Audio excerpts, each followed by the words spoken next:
All right, YouTube, once again, it's Kennard Vernon Stewart here for the podcast. We're talking Auburn football. Go ahead and like the video, comment, and subscribe to Vernon Speaks Sports Auburn. And as always, it's great to be an Auburn Tiger, War Eagle. Okay, so the recruitment of Jay Hardy is officially in the books. Jay Hardy has signed the letter of intent to attend Auburn University to continue his athletic career on the collegiate level at Auburn. So here's the thing. He actually signed kind of, sort of, but it wasn't all the way official.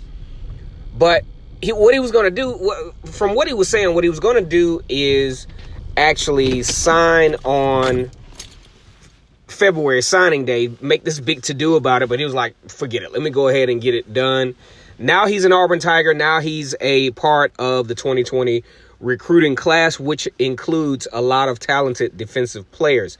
Let me tell you a little bit about Jay Hardy. I think Jay Hardy, from an upside standpoint, will probably be better served in that position where Dontavius Russell plays, Tyrone Truesdale. I think he's more of an interior. He's going to be more effective as an interior lineman, in my opinion, than a defensive end or the position that Derek Brown played. Now, one thing that I think may go against Jay Hardy is the fact that he will not have the advantage of being an early enrollee. Why is that important? Let's just think back to 2019. What if Bo Nix, for example, in the quarterback competition with Joey Gatewood, what if by chance he would have been a summer enrollee or a fall enrollee? I don't think there's any chance in anywhere that Bo Nix would have actually been the starting quarterback, considering some of the challenges that he faced, even having gone through spring training, the A-Day game, things of that nature. So I think that may set him back, because if you think about it, it's a very long time. You get, acclimated to the culture. You get to go through a full few weeks of practice.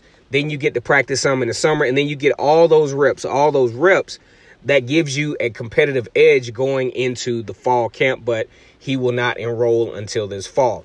What do we like about Jay Hardy? He's very physical.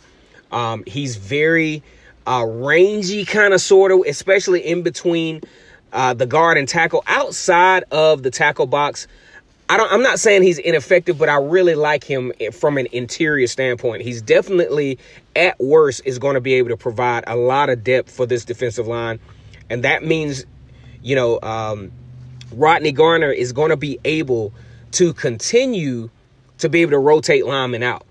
Now, do we have a replacement for Derek Brown and Marlon Davidson? Absolutely not. That is not necessarily. Now, Marlon Davidson's in, not necessarily generational talent. Derek Brown, you're just not going to find that. Tell me, when else have you found another Derek Brown? You just hadn't seen that in a while. So as far as replacing those guys, I just don't think that's realistic. But I do think you can have just as much of an effective defense with guys like Jay Hardy and Derek Hall, Jarian Handy, guys who came last year, Kobe Wooten. So I think the defensive line position is actually intact. I wouldn't call it a reloading. I would say it's like a reload / rebuild.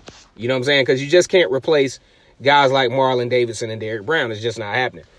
But that does give the defensive side of the football field a lot of leverage for Auburn for what they can do. A lot of talented guys are going to be on that side of the football field. Another great thing to add to the whole Jay Hardy out of McCallie High School in Chattanooga, Tennessee, is the fact that you're going to have experienced linebackers coming back. I think that's going to be great, because what, Travis Williams didn't want, co-defensive coordinator, didn't want, is to have to train another Mike linebacker in consecutive years.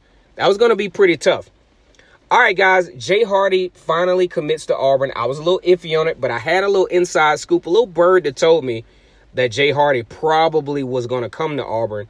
That thing definitely came to pass. All right, guys, once again, it's Kennard Vernon Stewart here for the podcast talking Auburn football. Go ahead and like the video, comment, and subscribe to Vernon Speaks Sports Auburn. And as always, it's great to be an Auburn Tiger, War Eagle.